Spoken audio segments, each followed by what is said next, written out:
Olá, alunos, tudo bem com vocês? Vamos iniciar então o PET volume 2 de Química. Nesse PET volume 2 nós vamos tratar praticamente só de efeitos coligativos. Então nós vamos ver 4 tipos de efeitos que podem ter nas soluções puras quando a gente adiciona algum tipo de soluto nelas.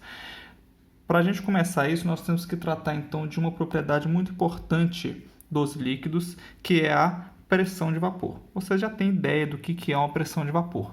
Todo líquido ele tem uma certa tendência a evaporar. Uns evaporam mais fácil e outros evaporam com maior dificuldade.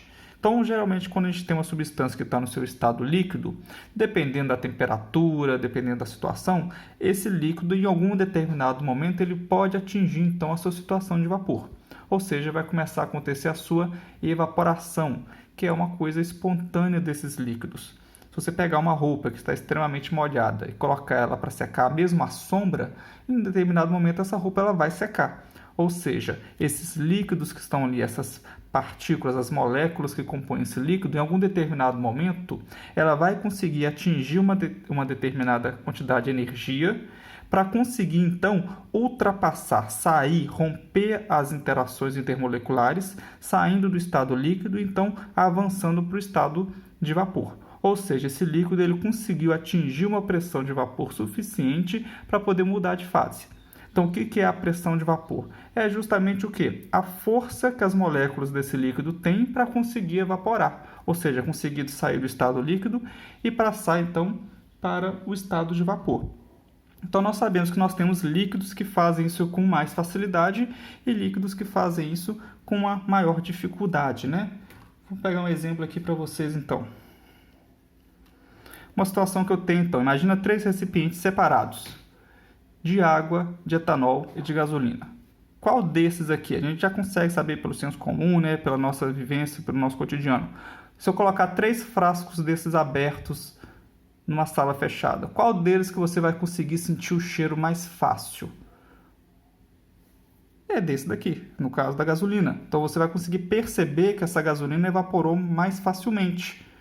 Depois o etanol e depois a água. Então, desses líquidos aqui, qual que tem a pressão de vapor mais forte? Ou seja, aquele que tiver a maior força de pressão de vapor vai ser aquele que vai conseguir evaporar primeiro. Então, observa que a pressão de vapor da gasolina é a mais alta de todos. E, no caso da água, é a mais baixa de todos. Se a gente fosse comparar, então, entre pressão de vapor e ponto, temperatura de ebulição, nós vamos ver que é inversamente proporcional. Se a pressão de vapor de um líquido ela é muito alta, quer dizer que esse líquido ele consegue evaporar a uma temperatura cada vez mais baixa. Ou seja, ele precisa de menos energia. Se ele vai precisar de menos energia, ele vai precisar de menos calor. Ou seja, ele consegue passar para o estado de vapor a uma temperatura mais baixa. A água, por exemplo, ela não tem uma pressão de vapor tão alta. Então, ela vai precisar de cada vez mais calor, ou seja, ela vai evaporar numa temperatura maior. Então, a gente consegue fazer essa seguinte regrinha aqui. Se a pressão de vapor de um líquido ela é extremamente alta, ele tem muita pressão de vapor, quer dizer então que a sua temperatura de ebulição vai ser baixa. Se ele tem pouca pressão de vapor, ele vai precisar então de uma temperatura muito mais elevada para conseguir evaporar. Então, uma vez que a gente já esclareceu o que é pressão de vapor, nós já podemos passar para a primeira propriedade coligativa, primeiro efeito coligativo, que é a tonoscopia, que é justamente o que? A modificação da pressão de vapor de um líquido puro pela adição de um soluto. E nós vamos ver que essa tonoscopia vai ocorrer justamente o abaixamento dessa pressão de vapor. E esse efeito, ele não depende da natureza do soluto que você estiver colocando.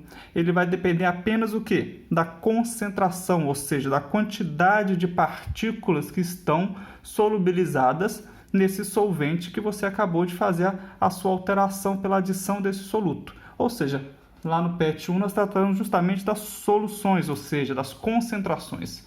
Então, agora na propriedade coligativa, nós vamos ver o efeito dessa concentração em um solvente puro. Então, no caso da tonoscopia, ela vai justamente modificar isso. Então, imagina que eu tenho uma água pura. Essa água pura eu posso fazer então aqui a adição de duas situações.